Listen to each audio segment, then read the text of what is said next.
morning, everybody. How are you today? Good morning, Facebook. Good morning, Instagram. Good morning, YouTube. Some technical difficulties because we have a ton of videos loaded for today's show. You guys, I just got back from Motivation.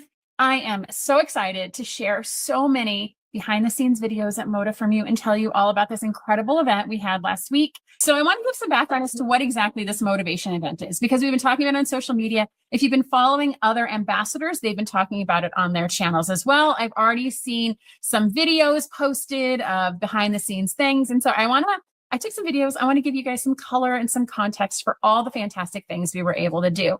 So first up, there were 130 shop owners from all over the world that were gathered together in Dallas. And so my table mate was actually from Canada. She owns the Fabric Cupboard in Canada, in Manitowoc, just north of the US border. And then we also had some quilt shop owners from Switzerland. And the idea was we all came to Moda's headquarters for a week to learn, to be inspired, and then to also come back with cool, fantastic information to be able to share with you, which is exactly what my job is here today.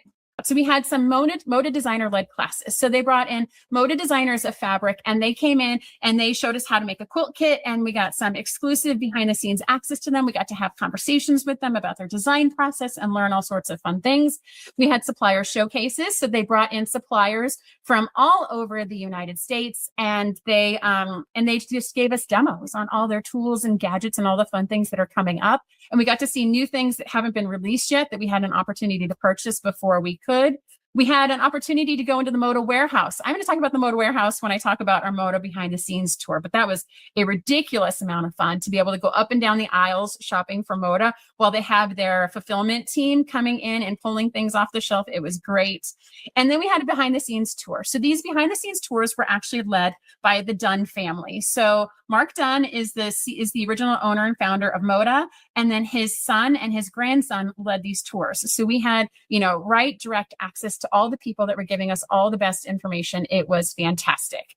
All right, so let's talk about these classes coming up first, because we broke up, all 130 quilt shop owners were broken up into 3 groups. And so that kept everything going smoothly, and it kept the classes fun, and it kept us together as a small little subset within the larger group. And our first day was all classes. So think about sitting down at your sewing machine at 8 o'clock, and then every 2.5 hours, you get a whole quilt kit dumped on you. And the teacher gives you enough instruction to be dangerous. And then 2.5 hours again, another quilt kit comes and is dumped on you. And of course, all these quilt kits are like an 8-hour project, a 10-hour project. And so we don't have enough time to do everything we can in these classes. But we had presentations made from Elizabeth Hartman. She came in and taught us how to make her new flamingo pattern. We had Kansas Troubles who came in and I loved this session. Kansas Troubles is a super reproduction fabric. It's not my jam, but by going through the class and actually using the fabrics that she presented us with, I have a greater appreciation for the richness of the burgundy that she uses in her kits. Kansas Troubles came in and gave a whole session with us. Sarah Dittman came in and gave us a presentation on one of her new collections, and we were able to make one of her new patterns. I'm sorry if I spoiled anything. There's definitely a flamingo coming from Elizabeth Hartman, so stay tuned for that. Jen Kingwell came in and she gave us a whole session on her new Lollies fabrics, and we also did hand sewing with Jen Kingwell. So I don't know about you guys, but like hand sewing with Jen Kingwell is like a top of a pyramid experience. She is the originator and founder of the no stress sewing hand piecing, and we got to sit with Jen Kingwell and sew Lollies together with her. Quilted bows. I don't know if you guys have been on Facebook in the past year, but quilted bows are all the jam, Facebook and Instagram. And so we, as an entire room of 130, got to make quilted bows. We were given charm packs and fusible webbing and batting. And so people were able to make quilted bows and actually leave with them with the patterns. And then my favorite was Ruby Star Society. And so all 5 Ruby Star designers were present for the whole week. 2 of them, Alexia and Rashida, 2 of my favorites, had us sew with woven fabric. I've never sewed with woven fabric. This was my best session by far, because they gave us layer cakes of woven fabrics and gave us a pattern. and we stitched and we sewed it together. And I am now a believer to the point where I went to the warehouse and I bought a whole bunch of woven fabric. So be on the lookout for woven projects coming from Cotton Cuts that we've die cut, because I spoke to them about our die cutting ability. We are going to be die cutting woven fabric coming up. So stay tuned. We're going to have an opportunity for you guys to test it and try it and give us feedback if you like it and if you love it, if this is something we should integrate in a Cotton Cuts program. I am a believer in wovens because I was given it to try, and it makes a fantastic quilt. I cannot wait for you guys to try wovens along with us. I actually have a rainbow kit, rainbow die cut kit that we're going to be putting out. Yes, if you guys are interested in trying a die cut version of a woven kit, if you've never tried wovens before, or you have and you've never done a die cut kit, stay tuned. That is coming. So clearly that's a lot of people and that's a lot of kits. That was over like a day and a half. We just kept getting kits. And so a lot of the quilt shop owners were trying to make one block. So a lot of people tried to make one flamingo or one block of a quilt or one star. And I looked at this and I was like, I know me. And if I'm in a class and I am being taught something, and if I partially make something, chances of me getting back to it are really low. I don't know if you guys have had that experience. You take a class and you partially make something, and then the kit is so messed up, you never really want to get back to it because you know that the hurdle to get back to where you were is too high. And so there's the garage door, literally with my Moda kits I'm talking about right now. I guarantee it. So for me, what I decided to do with my 2.5 hours is I decided to take all these kits and I cut them. I did what we do here at Cotton Cuts, and I got all these kits in and I was like, I'm just going to cut them all, because if I get back home, I'm going to be able to sit and sew everything from the beginning and it's all going to be cut for me. And I have to tell you, it has given me such a great appreciation for what Cotton Cuts does, because that cutting process, like I said, it took me 2.5 hours to cut out all these kits. I got them all cut. It was a lot of cutting, a lot of small pieces. It was all over the map. But in that 2.5 hours, I was able to get everything cut. And I now will be able to look forward to the feeling of sitting and sewing because it's all cut and I get it. And I was able to share with the team here. You guys were cutting fabric. I was cutting fabric. And it was affirming to all the things that we do at Cotton Cuts. And I know that I have, what is that, like 10 bags of joy that are going to be waiting for me. Let's see here. They want me to rip the boxes open live. Was it an Amazon delivery? It was not FedEx. It's just, sorry, you guys, it was just an Amazon delivery with our retreat stars. So yeah, if it does come in, you guys, I will definitely head over and show you. Flamingos on the ends in my mail with fabric, both make me smile. Yes, I think it is fantastic. So that really was my takeaway was, we do a lot of cutting and the wovens, and then just an appreciation for all these fabric designers and the amount of time and effort they put into their craft to really deliver a positive experience for all of us. We had a whole bunch of supplier schoolhouses as well. We got to see, I know, Savannah Womp Womp, sorry. Hang with me, just hang out here. We might get back to it. Okay. So we got to try a lot of new things and a lot of goodies. I will tell you, I did a ridiculous amount of shopping for our Advent calendar, for our Holiday Your Way, which comes at the end of the year. And then also future retreats. I got to see some daylight products that aren't even on the shelves yet that I've gotten for our future retreats I've been looking for something like them and now they have them. And so I stocked up, you guys. Again, they should not send me away from the shop with a shopping cart because I will fill it up. One of my biggest surprises was I met Knot in Threads owner Caitlyn. And so Caitlyn is roughly 9.5 months pregnant. She is bursting and she came to Dallas to talk to all of us.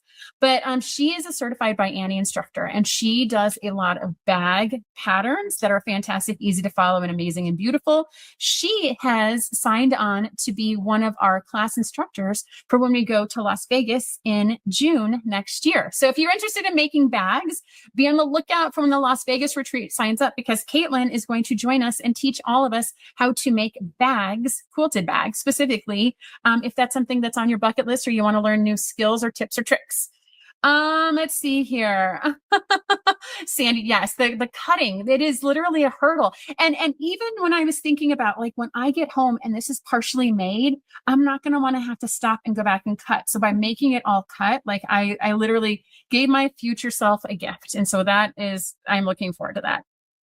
So yes, if you want to make bags, Vegas 2027, look out for the Cotton Cuts retreat. It is going to be a lot of fun. Okay, so now we're going to get to the behind the scenes tour at Moda HQ. And so we had a full day. Diane, take a look. We're going to have upcoming retreats. I'm hoping soon. We're trying to do a whole bunch at once. And so it's a lot of contracts for us to negotiate at once. We are getting closer to being able to announce them. Right now, we just have New Orleans. We just have New Orleans. What do I say? Just have New Orleans. New Orleans is going to be a crazy good time. That's at end of August. We have our featured designer. It's going to be improv piecing. We are excited.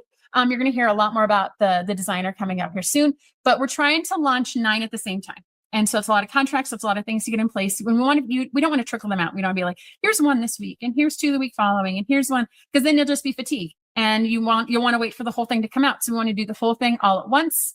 Let's see here. Anyone want to chase my toddler around? You know, Sarah, we did consider possibly offering childcare or pet sitting. Maybe we'll have to look at that for you. Okay. Regardless. My group spent 1 full day at Moda doing a behind the scenes tour. And so Moda has 4 warehouses in their Texas facility. So the first warehouse is all fabric. It is literally, I wish I had photos, you guys, but there's giant signs, no photos, no videos, no live streaming. So the first warehouse is all fabric. It is literally just aisles and aisles and aisles of fabric that they have stocked and ready to ship now. It's all on their website. You can buy everything. And it's on a couple of aisles of pre-cuts, not as much as I was expecting, surprisingly, but they have an entire warehouse of fabric. The second warehouse is all notions. So it is literally all the patterns, all the gadgets, all the gifts, all the things that we would use to enhance the quilting experience for you guys. And I spent just hours up and down all these aisles, seeing things that I didn't even know existed, kind of resurrecting them out of the like, wow, that is a thing. That is really cool. We are totally going to use that. And we're going to talk about that here at Cotton Cuts. Are there colorway choices for New Orleans? Meg, not yet. Give us a couple of days and we will get those for you. I have seen initial colorways. I just need to make sure that we can get all the fabrics and that they actually are going to work. So we did the 2 warehouses. Then we went to 2 other buildings. So warehouse number, and it's called 3. We're actually going to skip 4. 4 doesn't exist anymore. 4 was shut down. So warehouse number 3 is where they actually roll all of the fabric onto bolts. So they receive it from the overseas designers in long giant rolls. And then they have machines that take the rolls and put it on bolts. And then they have machines that take the bolts and shrink wrap it in plastic. And then it comes to us as a quilt shop owner. Instead, I'm going to jump ahead to building number 5. So building number 5 is where all the design and marketing happens. And I want to start at the beginning of the process so that way you guys understand how these fabrics are made and how they make it to you. So the first place we stopped, I have literally no photos and no videos of, because it's the design room. And so this is the design team at Moda. There are 3 people on the design team. And they are in charge of, and they are accountable to review all of the design submissions from the over 50 Moda designers. They bring them in-house, they get them scanned into the computer, they get them digitally printed, and they are the ones that are evaluating the collection. They're the ones that are seeing that it makes sense. They're the ones that are making sure the colors are pure. They are also the ones that receive the first strike-offs from the mills in Asia. And so they're getting literally a fat 1/8 of fabric. They're getting fabric roughly this big that has been printed and the colorways they're looking at, and then they put them all together and they make sure that all the colors are right, that the designer is happy, that everything is printing really sharply, and that they're going to be happy with the final design.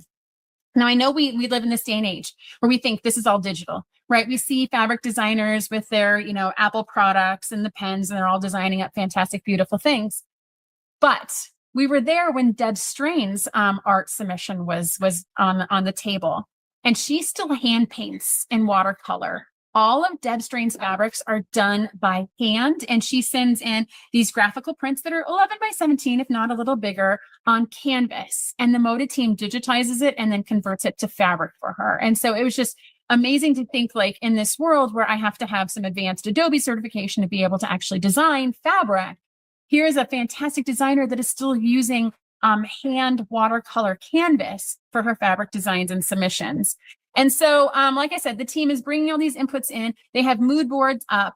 Sometimes there's inspiration boards, but their idea is to really make sure that things are, and I will use this word loosely, on trend. And so I know we think in fashion, things have to be forward, trend forward. They have to be spotting the latest and greatest trends and be the first one to act.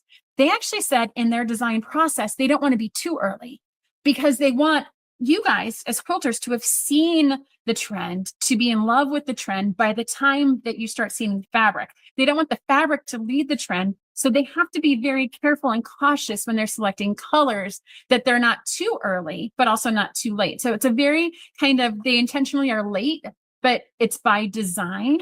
And so all of those factors go into choosing colors, into choosing collections, and they'll stare at the collections until they decide that, yes, this is complete. This is what we want to do. And this is 100% what we're going to do. So then what they do is the fabric is then approved to be printed. And so number one is an actual screen that is generated by the mill that is used to print the color on the fabric. So this is exactly as we would screen print a shirt. So the screen is going to get made and it is going to be brushed with color, which is going to leave the color behind on the fabric. And so a given collection could have between 16 and 18 different screens, depending on the colors that are added to the fabric over time. Jacob, can you get number one? If you cannot, it'll be okay. We can go straight to number two. Okay. I think number two is in this. So number two is an actual piece of fabric. So it starts from the first screen, which is going to lay down the first color. And so as I scroll across this video, you're going to see more color added to the fabric. Like I said, it's between a 16 and an 18 step process. And these screens are 24 inches wide. That's what the screen is. And so go ahead and play Apollo. Show a whole bunch of videos and talk about next week on my live. I'm going to show a whole bunch of videos and talk about the trick because the people are fabric. And so you can see it get added, and then they had this one going up. Okay. And so there were 17 screens to make this fabric to get the colors. And you can see it's almost not even complete. It goes all the way to the top, and they're basically just adding more color and filling it in. And so what I found was most interesting about this is that, Paula, we can go ahead and take the video down for a second, was that the screens are not 24 inches, like full width. They're meant to kind of curve and cave in and then be able to connect together. So that way, when you're looking at your fabric and you measure 24 inches, you don't see a color offset.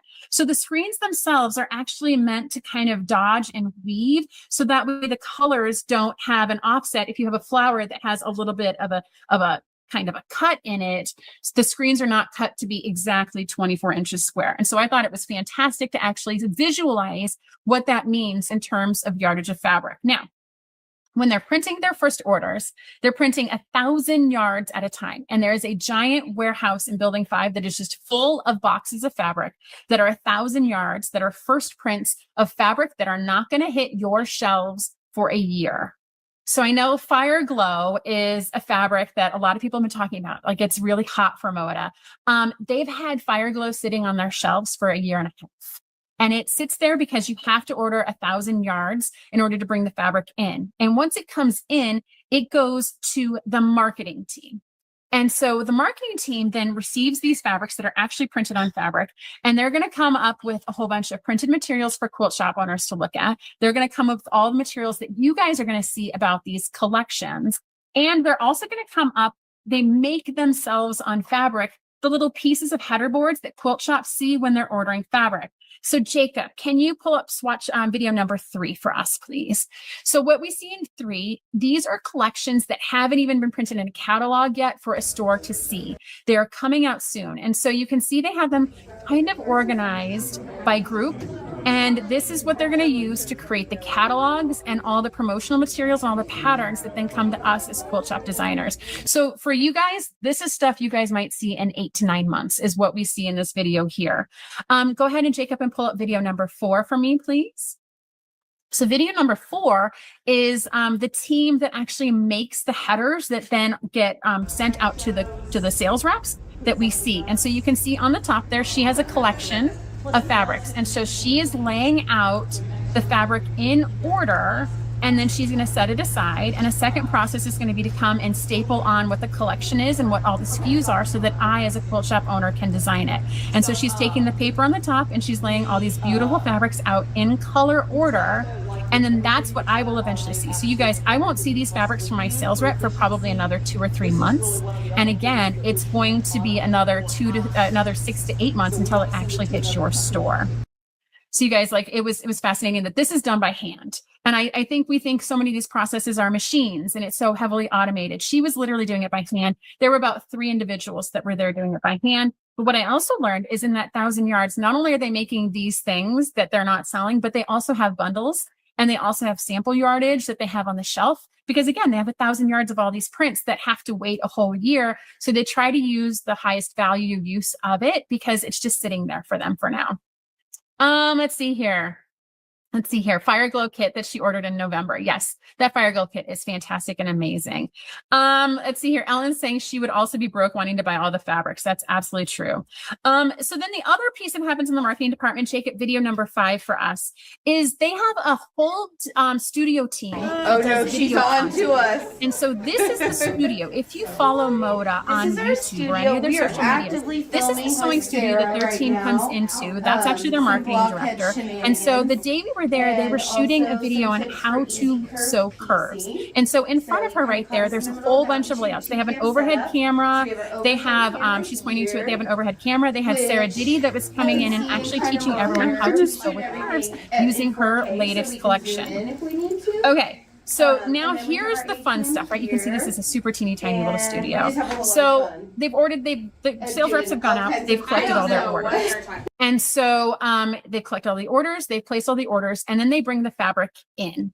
And so we have 2 videos to show you how they take the giant rolls of fabric and put it onto an actual bolt that you actually see at your quilt shop. So I want to make sure, like, this bolt is something you will see and touch. Jacob, if you could do video number 6 and then video number 7 for us. So these videos, there's a lot of these online. There's a lot of these on the internet. This happens here in Texas, you guys. So you can see she has a bolt that she's loading into the machine, and she has the fabric. Since it comes in 42 inches wide, it needs to be folded in half. We rolled onto a bolt. So she brings a little bit down. She's going to roll it onto the clamp, and she's going to add a cardboard bolt to it. So if you've ever been in a shop at the end of the bolt, that's why that end is a little wonky. He depresses a foot pedal. She is watching to make sure that that fabric stays lined up on the selvage edge while also watching a meter. This is manually done. She watches a meter to make sure it gets to 15 yards. Now she ran out, so this bolt is short. So the meter tells her how many yards are actually on that bolt. She's going to finish it up, and then she's going to pull it real tight and tuck in those ends, and she will then mark that bolt with how many yards are on it. Jacob, if you can show us video number 7, please. This one is a different view of the same process, right? So she's folding it down, she's getting it all tied. And then this next video is you can actually, I took a close-up video of the employee that was actually rolling it on the fabric. So Jacob's going to get it for us in just a half a second. I'm sorry, if you guys are on Instagram, you're going to have to watch this on the news on these other places. So yeah, so you can see a closer view of her. She takes just a couple rolls, and she puts it on the tines, if you will, of the piece. Then she hits the meter, and her eyes are watching the fabric as well as the meter to make sure she gets to 15 yards. And so you can see, like, it's right there, right up against her, right? And then there's an automatic cutter. She's got to roll it back. She unrolled it just a little too far, an automatic cutter that cuts the fabric. And it is going to then, she's going to finish off the bolt, unload it from the machine, and then she puts it on this cart that was right where I was standing. Now, what happens next, right? So they can roll about 2,000 bolts a day at Moda. All right, guys, let's go ahead and take this video down because we're going to transition to a new one in a second. So they roll about 2,000 bolts a day at Moda in this process. Each one's 15 yards. They get filed into those silver racks. Jacob, video number 8, please.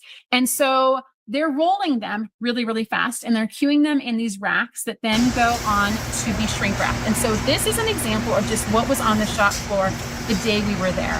And so you guys can see all of those bolts of fabrics are 15 yards that are just stacked by collection, by colorway. Some of them are Ruby Star. Some of them are traditional Moda designers. They were rolling some grunge when we were there as well. And so you can see that is the queue they have ready to go to step number 9. So video, if you can show, Jacob, if you can show video number 9, please. Yes, I am, Yana, I am surprised. It's amazing the number of manual work. Now, it's interesting. The next video you're about to see is really the only kind of truly automated process. So she is taking the bolts of fabric off of the rack and she's feeding them into a machine. This first machine here is actually going to wrap it in a larger bag of plastic that is going to keep the fabric kind of dust-free. The second machine clamped down and cut it. Then it's going to go through this heat tunnel. And so this heat tunnel is going to cause, just like you would if you were shrink wrapping a gift bag or a gift basket, it actually applies a low amount of heat that causes the plastic to shrink around the bolt. And then that's what they ship to us, you guys. That right there, that's what you see when you go to a quilt shop. That's what we receive. And you can see the gentleman on the end is just loading the racks. And that's their job, is just to feed it through, to get it sealed up, And then there's conveyor belts, and they start filling orders, and they just load these heavy boxes day in and day out of, okay, this fabric is now ready to ship. And then it ships to us as the customer. So that's the process at Moda, which was fantastic and amazing. But then Josh Dunn, the owner's grandson, gave us a fantastic tour behind the scenes at Moda through the Moda archives. And so this is not something everyone has access to, you guys. And so I want to start first with the archives of what we will call more recent collections. So there are two places in which Moda archives all their fabric. And so they have kept every collection since the beginning of the company. There is kind of a darker room where everything is a scrap of fabric is in a book and a binder and labeled, but all of their modern fabrics, all the things that have produced in about the last 10 to 12 years are stored in the archives that are in the warehouse. And so Jacob, if you can pull up video number 10, please. And so I want to show everyone they're stored by designer, and they use manila envelopes. Like, this blows my mind, you guys. So here is, so this is Ruby Star, right? And so here's some Ruby Star fabrics, and there are aisles and aisles of this. They keep about an eighth to a third of a yard of each of these collections. And they're literally in a manila envelope, and they're kept there in case they ever need to go back and color match. If they do a reprint, I guarantee you, if they reprint Fire Glow, they're going here to make sure it matches the fabric that is there. And there are just aisles. There was another video, I apologize if you grabbed the wrong, but it is literally like the size of the square footage was about 1,200 square feet. There were about 8 rows on each side that were just filled with every designer that Moda has had in the past 12 years. Then they also have the books, right? So this is, again, just kind of the archives to check to make sure that the collections are printing the same way they used to be. The design team was talking, if you go back to the archives from 20, 30 years ago, the print processes were so different and it has evolved. You can truly hold up a book, and they did for us, from 30 years ago to the new collections. And it's just interesting to see the evolution of everything that happened. The truly special piece was Josh took us into an area that's close to the public. And in this area is where Moda is archiving a whole bunch of reproduction quilts. So they started a project about 5 years ago where they've been collecting all these old quilts from the 1860s, 70s, 80s, and 90s. And they went through and they made them again, but in modern fabrics that were a close reproduction of the original fabrics and the original design. And so Josh took us into this room, and there were just boxes stacked as tall, like 6, 7, 8 feet tall, white archival boxes. And in each box, they have the original quilt as well as the quilt that was remade. And so he actually opened some of these boxes for us. And the video that I've included to show you guys is the oldest quilt in the collection. So Jacob, video number 11 for us, please. And so what he's going to show in this video, Josh is going to open up the box. The quilt that's on top is the one that the Moda designers remade. The one on the bottom is a combination of not just cotton. Is there no video number 11? Okay. Jacob's got it. Okay. So on the top is the modern print. So they use the same pattern and similar reproduction fabrics, and they made it. But then the one on the bottom, it's actually not just all quilting cotton. It is a combination of a whole bunch of different fabrics, including a lace and a chiffon and a silk. And so on some of the videos, we could see it, like you could actually see these like falling apart. Like nobody touched them because they are so brittle. I actually was giving Josh a bad time. Like, we should have gloves as we're in looking at these places, and they actually do. But that quilt right there, that brown fabric, you can see it's threadbare in some places. And so those the lighter pieces are where it's actually starting to wear through just from age and from time. And so they're doing this preservation project to really just keep these quilts and their reproductions together. So, all right.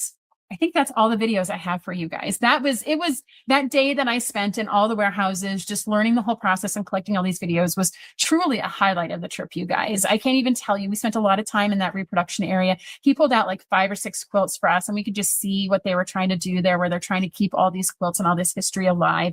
It could literally be a museum. And you know, they're still going to decide what they're going to do with all these fabrics and these quilts, but it was amazing. The whole process, so manual, but still all done here in the United States. It's all rolled in Asia, and then those rolls are brought here. And everything that you saw is done in a warehouse in the United States, and then it comes to you guys. I was in awe. I had some videos, I didn't include them, of just the bolts, like the cardboard bolts. They are like 6 foot tall on the top of every rack in the entire warehouse. It is bonkers, the amount of work they do. And if there's ever any downtime, like say the releases are quarterly, they're quarterly releases. If they have any gaps, they have a whole bunch of Moda Grunge, and they have a whole bunch of, they have Moda Grunge, they have some Moda Solids and Bella Solids, they have some wide backs. So if machines are ever idle, they have just rolls sitting there that can be brought down, put on bolts, and then actually made. It was so much fun. Okay. You guys are having some conversations here, and I'm so busy watching these videos talking about them. Let's see here. Yeah, Savannah is absolutely right. So we weren't handling them with gloves, but you know, the recommendation is that they're just very delicate. And I was surprised when he was describing not cotton for what these quilts are made with. When he was talking about all the different materials, all the different substrates, it was a surprise to me too. All right. Okay. I hope that was helpful for you guys. I hope you guys are excited and jazzed about this as I am. I know it's almost as I started the show, right? Knowing the history of your quilts, knowing the history of your fabric. Does it change the experience? It just enriches it. It makes it a little better and just a little bit more appreciative. When you guys go into your quilt shops, your local quilt shops, and you see the bolts, you're going to know a lot more about what goes on because the vast majority of manufacturers use this process. What we saw here at Moda is not unique to Moda. It's what all the manufacturers do. I've seen videos like this for Robert Kaufman. I've seen videos like this for Hoffman. This is how it works, you guys. And so I love being able to show you guys kind of the behind the scenes, under the kimono, all the things of how much fun fabric can actually be. Let's see here. So that was motivation. And so then we came home and crashed and, you know, rested, and we're back in the shop and we have all these ideas and so much inspiration. And I've made so many connections with other quilt shops. I've been following them all. On social media, and it's a lot of fun, you guys. It's healthy and it's great for everybody involved. And I'm so thankful to Moda for putting on this event and bringing all of us together, because it makes the experience better for everyone when we work together and we're collaborative. And I love that we're able to share and enrich your guys' experience as well with it. Yes, Ellen, this video is definitely a rewatch. If you guys are joining us late, you have to go back in and watch and talk about the whole design process, from the screen printing all the way to the shrink wrapping of the bolts, as well as the archiving. Is all fantastic. Thank you, Sarah. I appreciate that. I'm an engineer, you guys. Can you imagine how much I was geeking out as I was watching all this equipment do all this really cool work? I was in my happy place. As always, you guys, thank you so much for hanging out with me today. I hope you guys learned a lot. I hope you guys were inspired. I hope you guys have a fantastic weekend ahead sewing, and we look forward to seeing you soon. Bye now.